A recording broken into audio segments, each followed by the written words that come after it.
दोस्तों हम रोही चोलिस्तान में सैर की गर्ज से आए हुए हैं। यहाँ पर रोही के रुहेले अपना माल चरा रहे हैं। थोड़ा सा हम इनसे भी जानने की कोशिश करेंगे, क्योंकि 2-2.5 माह पहले जब हम कलादीनगढ़ गए थे तो वहाँ पर हमारे कैमरा देखकर वहाँ के मकामी लोग इकट्ठे हो गए थे।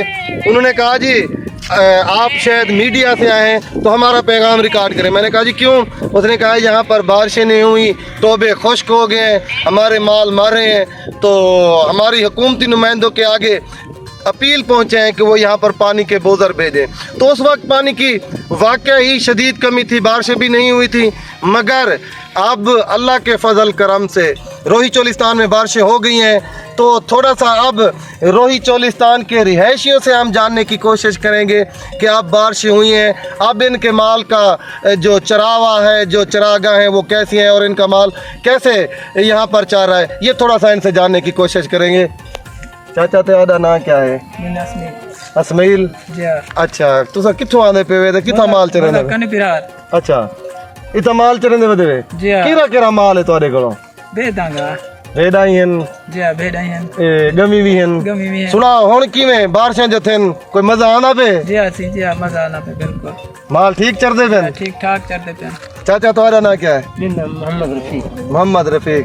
तू क्या माल चरी वदी? गई। सुना हुण बारिशां थी वण नाल कोई फायदा पे? दोस्तों बारिशां थी वण नाल रोही चोलिस्तान दे विच हरियाली आई है, रोही चोलिस्तान दे विच खुशहाली आई है। रोही दे रोहेले हुण खुश हन कि रोही दे विच बारिशां थी गन।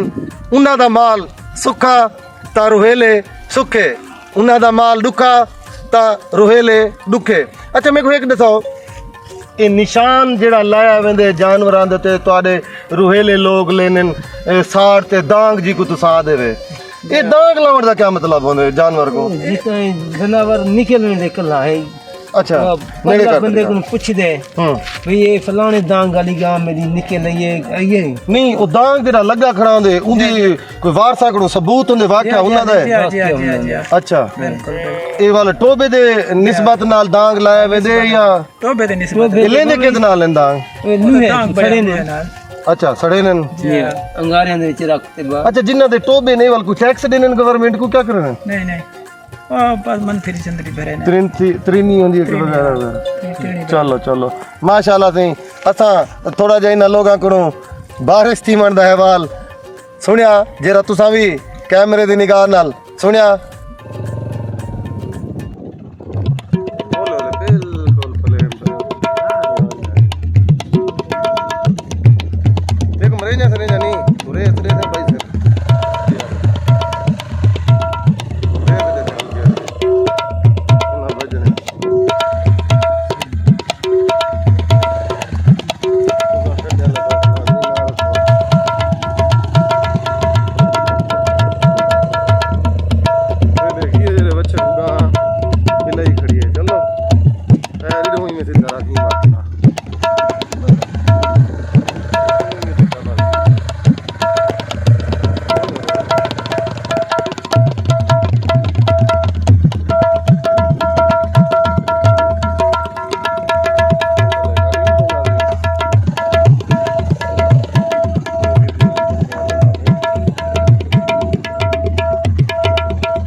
ना गया मैं हुन मैं नालू ते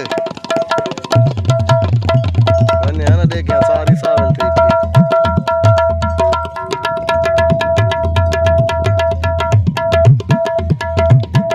हां दिखा दे बड़ा दे देना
दोस्तों ये आज दी मेरी वीडियो जेरी मैं रोहित चोलिस्तान दे विच बना ते तुहानू दिखाई ये वीडियो किवें लगी कमेंट सैक्शन में जरूर दस्सो मिल सुई एक नई मालूमाती वीडियो दे नाल अल्लाह हाफिज़।